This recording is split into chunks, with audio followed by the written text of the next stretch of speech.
This illustration deals with 2 to 6 service disconnects.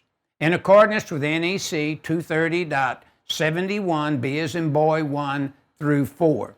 The purpose of change is to provide a new subsection that we would use, or subdivision, and a new subdivision has been added here to clarify the challenges created with more than one service disconnecting means in the same panel board or enclosure.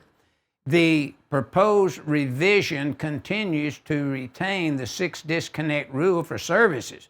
However, to address these challenges, the permission for up to 6 disconnects is modified to require installation in separate enclosures, and that's very important, separate enclosures. This revision provides the ability of an installer and maintainer to operate a single disconnect that de-energizes conductors and circuit parts in the same enclosure, except for the line side of the disconnecting means. This reduces the likelihood of an incident with energized conductors or circuit parts in the service equipment, enhancing safety. Now, I would kind of like to review these 1 through 4 in green. Now notice the first number 1 in green shows this main and the overcurrent protected device below it. Over here now, notice that this second panel here is a violation of 230.71, and it has been deleted in 408.36.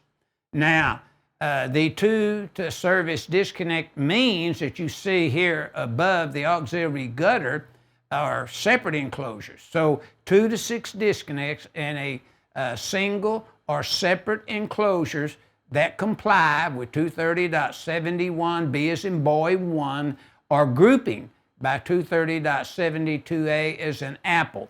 So you see, making the taps at this service and complying with 230.46 or 230.40 in some cases, then notice we're tapping to each one of these switches here, and since they're individual switches, such as here we have one main and we disconnect everything. Here you disconnect everything with this switch downstream, just like vice versa for all of that. Now, as it shows in the call out, fused disconnects 2 to 6 that comply with the regulations of 230.71B1 through B4, that's okay. And then down here it says, hey, switch gear with 6 disconnects and metering in separate components, then you go to 230.70B4 for those, see, and then they can be there. And then over here would be your 6 mains and a switch gear. And we know that complies with 230.71, as in boy, item number 3. Note, also review the informationals 1 and 2 to 230.70B1 through B4, and then you understand that this barrier here isolates this section from this section, and that's exactly what this 230.70B4 is talking about.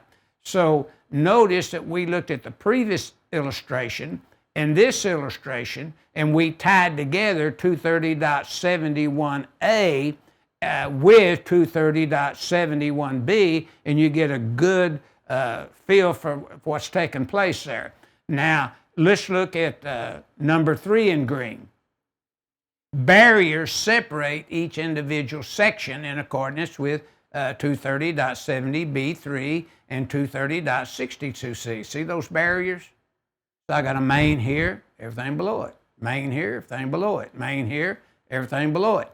Now, notice that under barrier separation and switchgear, that's okay, but these panel boards up here, you don't have a barrier there, see? And then if we look at item number 4 in the green, then we just discussed it, so we will close with the note, this particular new division. Note, also review these fine print or informational notes, excuse me, you can say I come from the old days, to 230, 270, B1 through B4. And we kind of called that out previously, but this kind of gives you an overall picture of 230-71A and B, and how we have to watch this and make sure we comply with these new rules.